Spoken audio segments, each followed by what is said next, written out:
নমস্কাৰ বন্ধুসকল, জেএছ গাৰ্ডেনিঙলৈ আপোনাক স্বাগতম। মই আজি আপোনালোকৰ লগত শ্বেয়াৰ কৰিব ওলাইছোঁ ডিছপ'জেবল গ্লাছত কেনেকৈ জলকীয়া খেতি কৰিব পাৰি। এয়া চাওক, ইয়াত ডিছপ'জেবল গ্লাছ লোৱাৰ কাৰণ হৈছে কম ঠাইতে জলকীয়া গছ ৰুব পাৰি। এতিয়া আপুনি যদি 10ডাল পুলি লয়, ইয়াৰ কাৰণে মাটি ভালেখিনি আপোনাক লাগিব। কিন্তু আপুনি যদি গ্লাছত লয় তেতিয়া 10টা গ্লাছত হৈ যাব আৰু আপুনি আপোনাৰ পচন্দ মতে যিকোনো ঠাইত ৰাখিব পাৰিব। ইয়াৰ কাৰণে আপোনাক প্ৰয়োজন হ'ব ডিছপ'জেবল গ্লাছ আৰু মাটি। ডিছপ'জেবল গ্লাছ আপুনি পানী খোৱা গ্লাছটো ডাঙৰ গ্লাছো ল'ব পাৰে আৰু সৰু গ্লাছো ল'ব পাৰে। সৰু গ্লাছ হ'লেও হৈ যাব। আৰু মাটি ল'ব আপোনাৰ, এয়া চাওক, মই এনেকৈ মাটি লৈছোঁ।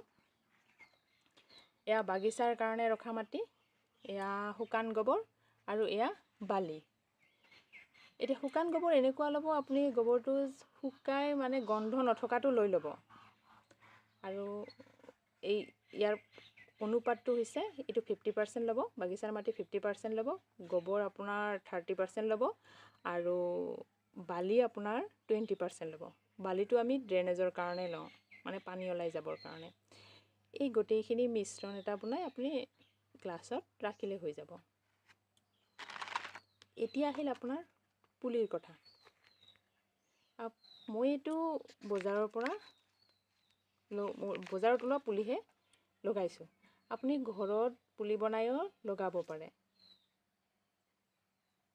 অলপ ডাঙৰ হ'লে পুলিটো আপুনি লগাই ল'লে, আৰু লগোৱাৰ সময়ত আপুনি এটা কথা মনত ৰাখিব যে পুলিটো যেতিয়ালৈকে ভালকৈ জি নুঠে তেতিয়ালৈকে আপুনি ইয়াক ছাঁত ৰাখিব, আৰু যেতিয়া ভালকৈ জি উঠিব তেতিয়া আপুনি ইয়াক ৰ'দত ৰাখিব পাৰিব।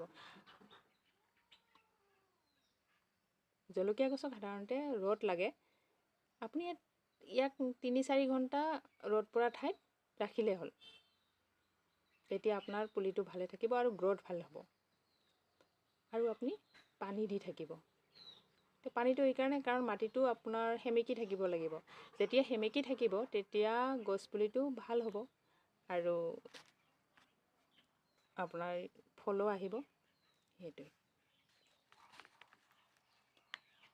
কিন্তু ইয়াৰ কাৰণে আপোনাৰ পানী বেছি হ'লে ওলাই যাব লাগিব, সেইটোৰ কাৰণে ফুটা এটা লাগিব। এতিয়া ডাঙৰ গ্লাছ হ'লে আপুনি 2টা ফুটাও ল'ব পাৰে আৰু সৰু গ্লাছ হ'লে এটা ফুটা কৰি ল'ব।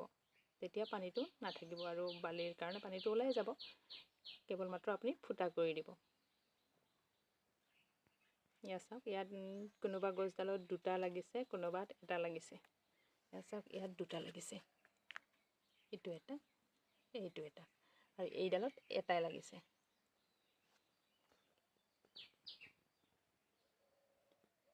আপোনালোকক যদি এই ভিডিঅ'টো ভাল লাগে তেতিয়াহ'লে লাইক কৰিব আৰু শ্বেয়াৰ কৰিবলৈ নাপাহৰিব।